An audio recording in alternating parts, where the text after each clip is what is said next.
Good morning students.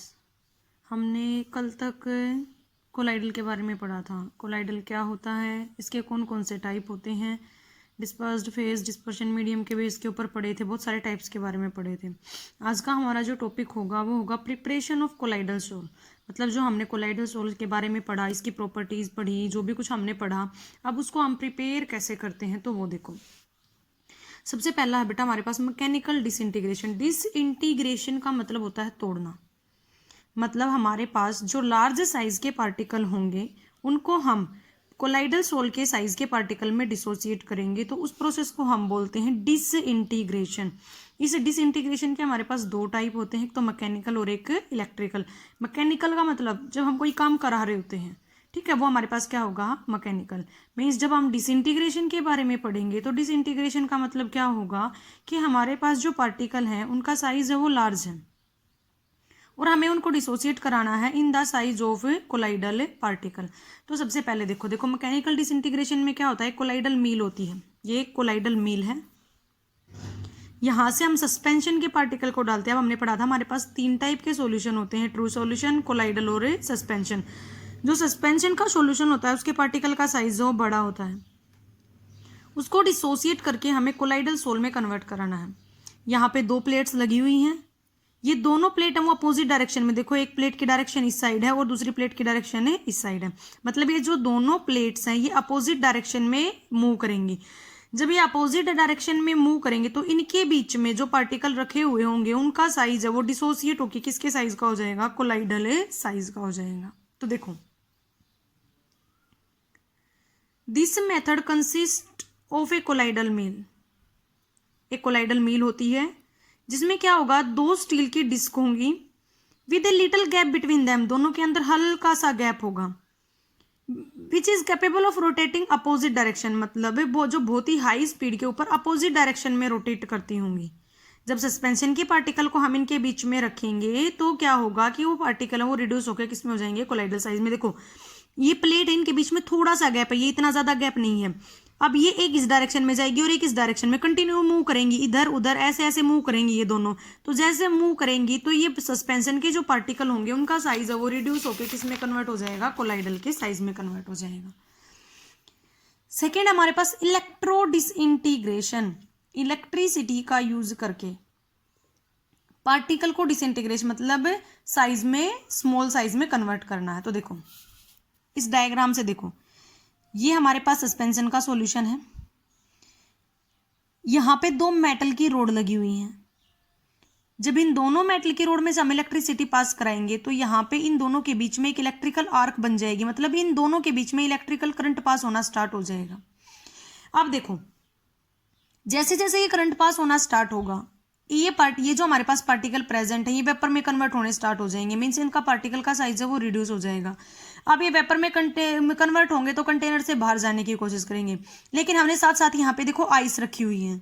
ये ice क्या काम करती है कि ये जो पार्टिकल प्रेजेंट है ये टूट के जब वेपर्स में कन्वर्ट होते हैं तो इनको वापस से सॉल्यूशन में कन्वर्ट करने का काम करती है। चेंजमेंट क्या होगा कि जब तक ये वेपर में कन्वर्ट नहीं हुए थे पार्टिकल का साइज बड़ा था, लेकिन जैसे ये वेपर में कन्वर्ट होने के बाद ठंडे हो गए तो जो पार्टिकल का साइज है वो क्या हो गया, स्मॉल हो गया। ये डिस्पर्शन मीडियम है, इनके बीच में इलेक्ट्रिकल आर्क है। अब देखो an electrical arc is struck between two metallic rods. Struck का मतलब हमने एक इलेक्ट्रिकल आर्क मतलब हमने करंट बना दिया है यहाँ पे, ठीक है, वाटर के अंदर। अब जब बहुत ज्यादा हीट से जो मेटल है वो कन्वर्ट हो जाएगी वाटर वेपर्स में, ठीक है, तो क्या होगा, हमारे पास वापस इसको कंडेंस करते, कंडेंस का मतलब हम इसको कोल्ड वाटर में वापस क्या कर लेंगे, स्टोर कर लेंगे, और जो पार्टिकल का साइज होगा वो कैसा होगा, कोलाइडल का साइज होगा। इस मेथड से हम है ना मेटल्स के सोल प्रिपेयर कर सकते हैं, गोल्ड के, सिल्वर के और प्लेटिनम के। उसके बाद थर्ड देखो बेटा हमारे पास है पेप्टाइजेशन। एक ऐसी प्रोसेस जिसमें जो फ्रेश प्रेसिपिटेट्स होते हैं, छोटे छोटे पार्ट होते हैं, मतलब अलग अलग पार्ट में उनको डिवाइड कर रखा होता है, उनको कोलाइडल के पार्टिकल साइज में कन्वर्ट करना by shaking with the dispersion medium in the presence of a small amount of electrolyte. मतलब हमारे पास प्रेसिपिटेट है उनको शेक करना है डिस्पर्शन मीडियम के साथ, हिलाना है, ठीक है, किसकी प्रेजेंस में, एक सूटेबल इलेक्ट्रोलाइट की प्रेजेंस में, ठीक है। और जो इलेक्ट्रोलाइट होगा उसका क्या कहेंगे हम, पेप्टाइजिंग एजेंट, क्योंकि जो पेप्टाइजेशन की प्रोसेस है वो इस इलेक्ट्रोलाइट की प्रेजेंस में ही होती है, ठीक है।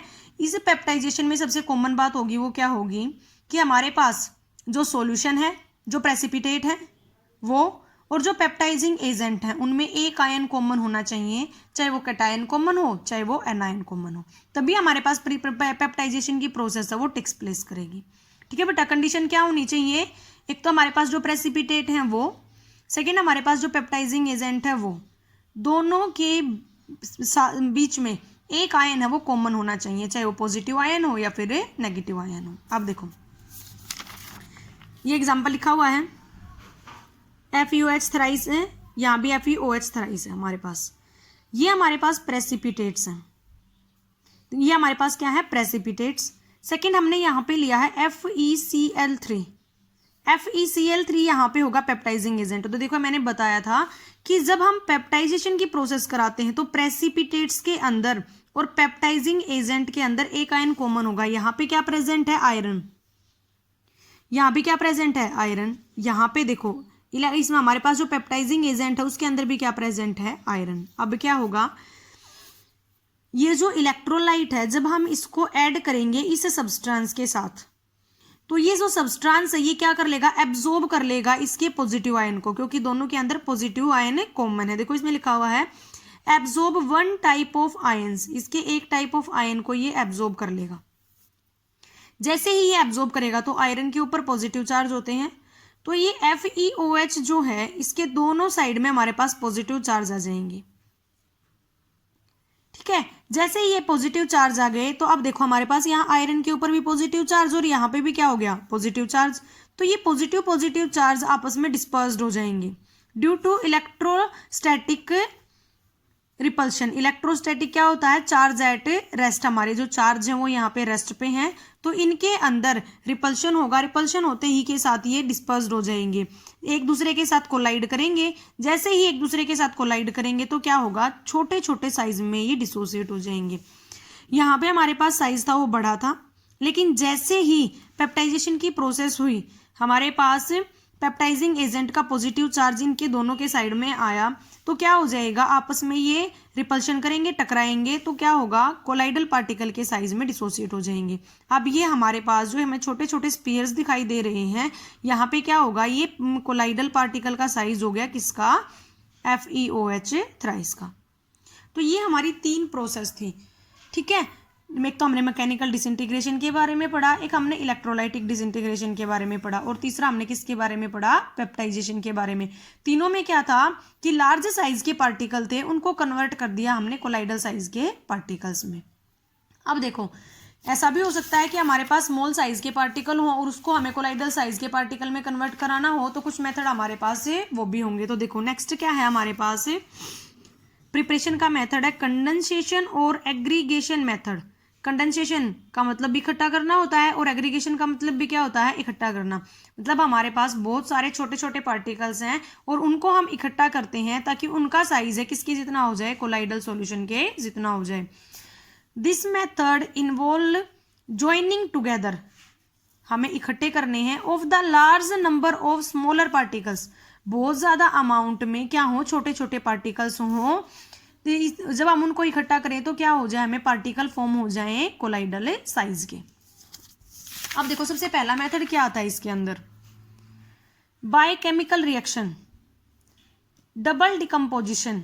आप लोगों ने 10th क्लास में भी पढ़ा था, हमारे पास डबल डिकम्पोजिशन है। ये H2S को जब हम पास कराते हैं dilute solution of arsenious oxide AS2O3 in water, तो क्या होता है जब हम इसमें से पास कराएंगे तो यहाँ पे हमारे पास कोलाइडल सोल ऑब्टेन हो जाएगा अरेनिस सल्फाइड का। हमारे पास डबल डिस्प्लेसमेंट रिएक्शन होगी, ये ऑक्सीजन और सल्फर है वो दोनों आपस में अपनी पोजीशन को चेंज कर लेते हैं तो डिकम्पोज हो जाएंगे। हमारे पास आयरन जो अरेनिस ऑक्साइड था वो तो अरेनिस सल्फाइड में डिसोसिएट हो गया, और जो हमारे पास क्या था, हाइड्रोजन सल्फाइड था, वो वाटर में क्या हो जाएगा, कन्वर्ट हो जाएगा। तो ये क्या हो गया, बाय डबल डिकम्पोजिशन। अभी देखो जो हमने पहले वाले मेथड किए थे उसमें क्या था, हमारे पास लार्ज साइज को स्मॉल में कन्वर्ट कराया था, लेकिन जो हमारे पास ये सेकंड मेथड है, एग्रीगेशन मेथड और कंडेंसेशन मेथड, इसमें हम क्या करेंगे, जो स्मॉलर पार्टिकल्स हैं उनको कन्वर्ट करा देंगे हम लार्ज साइज के पार्टिकल्स के अंदर। सेकंड मेथड देखो, bye hydrolysis, iron oxide, aluminium oxide, ठीक है, ये जो सॉल्यूशन है ये प्रिपेयर किए जाते हैं हाइड्रोलाइसिस के मेथड से। क्या करते हैं हम, इनको बॉयल करते हैं इनके क्लोराइड के साथ। आयरन क्लोराइड का सॉल्यूशन है, वाटर के साथ रिएक्शन करा दी, ठीक है, तो वाटर के साथ जैसे ही रिएक्शन होगी तो ये आयरन ऑक्साइड में कन्वर्ट हो जाएगा और हाइड्रोक्लोरिक एसिड यहाँ से क्या हो जाएगा, रिमूव। तो ये मेथड है, इनका हमें यूज करते हैं स्मॉल साइज के पार्टिकल्स को कोलाइडल साइज के पार्टिकल में कन्वर्ट कराने के लिए। तो ये तो थे हमारे मेथड इनको प्रिपेयर करने के लिए कि कोलाइडल सोल है उनको हम प्रिपेयर कैसे करते हैं। अब यहाँ पे हमने जो कोलाइडल सोल प्रिपेयर किए हैं वो इम्प्योर हैं, उनको प्योरीफाई करने के लिए हम कुछ मेथड्स का यूज करते हैं कि हम कैसे इनको प्योरीफाई करेंगे। सबसे पहला मेथड देखो, प्योरिफिकेशन ऑफ कोलाइडल सॉल्यूशन का मतलब क्या हुआ वो देखो, the process of reducing the impurities of the electrolyte to minimum required level is known as the purification of the colloidal. कहता है कि हमें क्या करना है, जो इम्प्योरिटीज प्रेजेंट हैं चाहे वो इलेक्ट्रोलाइट की हैं चाहे किसी भी सब्सटेंस की है, उनको हम रिड्यूस करा रहे होते हैं। तो जो इम्प्योरिटीज को रिड्यूस कराने की जो प्रोसेस होगी उसको हम क्या कहेंगे, purification of the colloidal solution. उसमें सबसे पहले हमारे पास आती है डायलिसिस। दो कोलाइडल्स हमारे पास बहुत सारे पार्टिकल प्रेजेंट होंगे, उसमें कोलाइडल सोल के साथ ट्रू सॉल्यूशन भी हो सकते हैं, सस्पेंशन के पार्टिकल भी हो सकते हैं और इम्प्योरिटीज भी हो सकती हैं। तो क्या करते हैं, यहाँ पे प्रेजेंट होते हैं crystal. The process of separating the particle of colloids from those of crystalloids, crystal के जो पार्टिकल हैं उनसे कोलाइडल सोल को अलग कराना है। By diffusion of the mixture, इन दोनों का मिक्सचर है हमारे पास, किस किस का, कोलाइडल्स का और क्रिस्टलाइड्स का। इसमें से हमें सेपरेट आउट करना है कोलाइड्स को थ्रू ए पर्चमेंट और एनिमल मेम्ब्रेन। पर्चमेंट पेपर और एनिमल मेम्ब्रेन दोनों चीज़ें सेम होती हैं। तो जब हमारे पास कोलाइडल सॉल्यूशन और क्रिस्टल सॉल्यूशन दोनों का मिक्सचर है, हम उसको पर्चमेंट पेपर के ऊपर डालेंगे या फिर एनिमल मेम्ब्रेन के ऊपर डालेंगे, तो उस एनिमल मेम्ब्रेन में से कोलाइडल के पार्टिकल हैं वो तो पास आउट हो जाएंगे, लेकिन जो क्रिस्टलाइड के पार्टिकल है वो पास आउट नहीं होंगे, वो उस पर्चमेंट पेपर में ही रह जाएंगे। तो इस तरीके से हम इन दोनों को क्या कर लेंगे, सेपरेट कर लेंगे। सबसे कॉमन एप्लीकेशन जो इसकी यूज की जाती है डायलिसिस की, आर्टिफिशियल किडनी, जिनकी ये जो हमारे पास नेचुरल किडनी होती है वो खराब हो जाती है, उनके लिए इस किडनी का यूज किया जाता है। इसमें क्या करते हैं, the purification of the blood in the artificial kidney machine, ठीक है, एक मशीन लगी हुई होती है जो आर्टिफिशियली किडनी का काम करती है। The dialysis membrane permits small particle of the excess ion and waste product to pass through, whereas colloidal size such as haemoglobin do not pass through the membrane. मतलब ये क्या करती है, सिर्फ हमारे ब्लड को प्योरीफाई करने का काम करती है कि हमारे शरीर में से जो आर्टिफिशियल किडनी लगी हुई है उनमें से ब्लड प्योरीफाई पास हो जाएगा, लेकिन जो और इम्प्योरिटीज़ हैं वो पास नहीं होंगी, ठीक है। तो ये किसकी कॉमन से एप्लीकेशन थी कि डायलिसिस कहाँ पे यूज होता है। सेकेंड मेथड हमारे पास अल्ट्रा फिल्ट्रेशन। हमने जब प्रॉपर्टीज पढ़ी तो उनमें देखा था कि कोलाइडल सॉल्यूशन के और ट्रू सॉल्यूशन के पार्टिकल है ना फिल्टर पेपर से पास हो जाते हैं, ठीक है। यहाँ पे क्या आ गया, अल्ट्रा फिल्ट्रेशन। देखो कोलाइडल सॉल्यूशन है वो पास कर जाते हैं किसी ऑर्डिनरी फिल्टर पेपर से, ठीक है, तो उसको रोकने के लिए अब हम अल्ट्रा फिल्ट्रेशन यूज कर रहे हैं, मतलब हमारे पास है तो फिल्टर पेपर ही। अब कॉमन फिल्टर पेपर अगर हम यूज करेंगे तो उसमें से कोलाइडल सॉल्यूशन के पार्टिकल है वो पास हो जाएंगे। अब देखो पहले क्या करते हैं, हम फिल्टर पेपर को हीट करते हैं ग्लेटिन सॉल्यूशन के साथ, ठीक है। ग्लेटिन सॉल्यूशन में फॉर्मेल्डिहाइड का सॉल्यूशन होता है, जैसे ही हम डालेंगे तो वो हमारे पास क्या होगा कि वो छोटे छोटे जो हमारे पास साइज के छेद थे उनके अंदर वो ग्लेटिन का सॉल्यूशन आके डिस्ट्रीब्यूट हो जाएगा। मतलब ऐसा करने से जो पोर का साइज था वो रिड्यूस हो जाएगा। जैसे ही पोर्स का साइज रिड्यूस हो जाएगा तो वो हमारे पास क्या बन जाएगा, पेपर अल्ट्रा फिल्टर पेपर बन जाएगा, और इस प्रोसेस को हम क्या कहेंगे, अल्ट्रा फिल्ट्रेशन। अब जैसे ही हम कोलाइडल सॉल्यूशन के पार्टिकल को इस अल्ट्रा फिल्टर पेपर के ऊपर डालेंगे तो ये उसमें से पास नहीं करेगा, सिर्फ जो इम्प्योरिटीज हैं वो पास करेंगे और हमारे पास कोलाइडल जो सॉल्यूशन होगा वो उस फिल्टर पेपर के ऊपर रह जाएगा।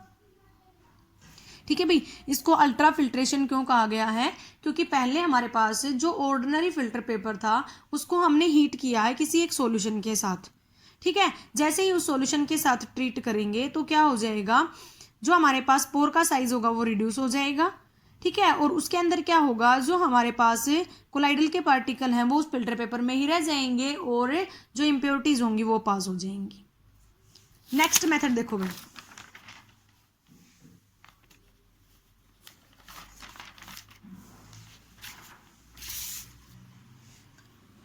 Ultra centrifugation. हमारे घर में मक्खन निकालने के लिए जिस प्रोसेस का यूज़ किया जाता है, या फिर जो बड़े बड़े डेयरी प्रोसेस होती हैं उनके अंदर इस मेथड का यूज़ किया जाता है फैट निकालने के लिए। क्या करते हैं, हमारे पास इम्प्योर जो सॉल्यूशन है उसको एक ट्यूब में लेंगे, ठीक है, और उस ट्यूब को कहाँ पे, एक मशीन के ऊपर प्लेस कर देंगे। जैसे ही उस मशीन वो ट्यूब है वो रोटेट करेगी बहुत ही ज़्यादा हाई स्पीड में, तो जो कोलाइडल सॉल्यूशन के पार्टिकल होंगे वो तो बॉटम में सेटल डाउन हो जाएंगे, और जो क्रिस्टलाइड्स होंगे और अदर सोल्यूबल इम्प्योरिटीज़ होंगी वो उसके अंदर रह जाएंगी। जैसे बड़ी बड़ी जो डेयरी होती है उनके अंदर फैट निकालने के लिए इसी प्रोसेस का यूज़ किया जाता है। हम क्या करेंगे, हमारे पास जो मिक्सचर है उसको हमने एक ट्यूब में प्लेस किया, उस ट्यूब को हमने बहुत ही हाई स्पीड पर रोटेट कराया। जैसे ही वो ट्यूब रोटेट करेगी तो हमारे पास कोलाइडल के जो पार्टिकल होंगे वो सरफेस के ऊपर आ जाएंगे, और बाकी क्रिस्टलाइड और इम्प्योरिटीज़ हैं वो सॉल्यूशन के अंदर एज इट इज़ रह जाएंगी। तो हमारे पास ये 3 मेथड थे प्योरीफाई करने के क्रिस्टल सॉल्यूशंस को।